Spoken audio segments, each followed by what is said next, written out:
Ini dia alasan MK menolak gugatan paslon 01 dan 03. Sebelumnya, jangan lupa subscribe dan aktifkan tombol lonceng akun YouTube resmi investortrust.id untuk mendapatkan informasi tentang bisnis, investasi, dan geopolitik. Kalau sudah, kita langsung masuk ke videonya. Mahkamah Konstitusi menolak permohonan sengketa hasil Pilpres 2024 yang diajukan Anies Baswedan Muhaimin Iskandar, termasuk Ganjar Pranowo dan Mahfud MD. MK lebih dulu membacakan putusan terkait gugatan yang dilayangkan pasangan calon nomor 1 dalam sidang yang digelar di Gedung MK, Jakarta Pusat, Senin 22 April 2024. MK menolak seluruh permohonan Anies Caimin setelah membacakan pertimbangan terhadap dalil-dalil permohonan. Amar putusan mengadili dalam eksepsi menolak eksepsi termohon dan eksepsi pihak terkait untuk seluruhnya. Dalam pokok permohonan, menolak permohonan pemohon untuk seluruhnya.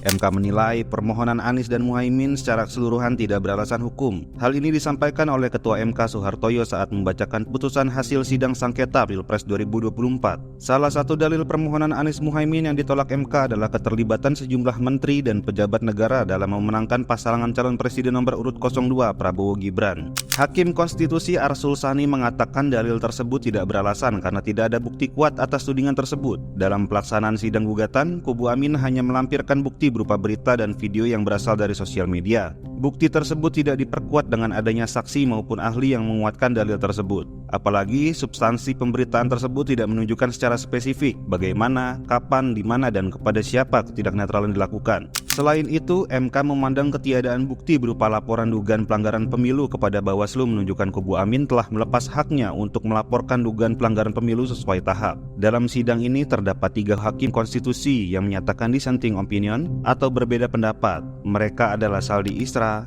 Endi Nurbaningsih, dan Arif Hidayat.